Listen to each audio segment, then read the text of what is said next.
Hello everyone, my name is Dhananjay Reddy Manne. I am part of Informatica Global Customer Support team. In this presentation, we will be going through how to connect to Phoenix HBase Database in data engineering integration. Moving on, today's agenda: what is Apache Phoenix, how to connect from Informatica DEI, prerequisites, steps to create connection, demo. Moving on, what is Apache Phoenix? Apache Phoenix is a SQL query engine that operates as a relational database layer on top of the Apache HBase. It provides a familiar SQL interface for interacting with HBase, which is a NoSQL column-oriented database. Moving on, how to connect from Informatica DEI. Effective in version 10.5.9, Exchange for JDBC v2 supports Phoenix HBase database type. You can use the JDBC v2 connection to read from or write data to HBase using the Phoenix driver. The Phoenix driver enables you to perform SQL queries and data manipulation operation directly on HBase tables. You can use the connection to create the data objects and run mappings. Moving on, prerequisites: you need to have JDBC v2 license, and currently it is certified with Cloudera CDP 719 cluster, and you have to run the mapping in Spark engine.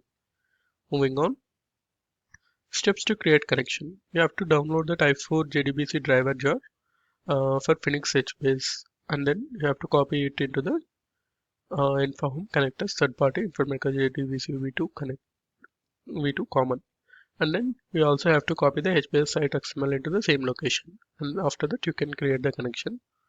These are the some arguments which you can use while creating the connection: driver class name, and then the connection string, and the subtype has to be Phoenix. Demo.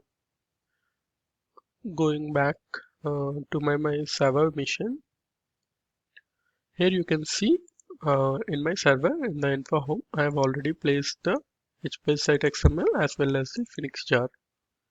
Now I will log in into the admin console where I have already created the connection. I have given the required details: JDBC driver class name, and then connection string, and the database type as Phoenix HBase.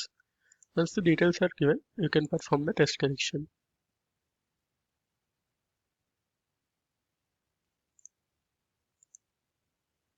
As you can see, test connection is successful.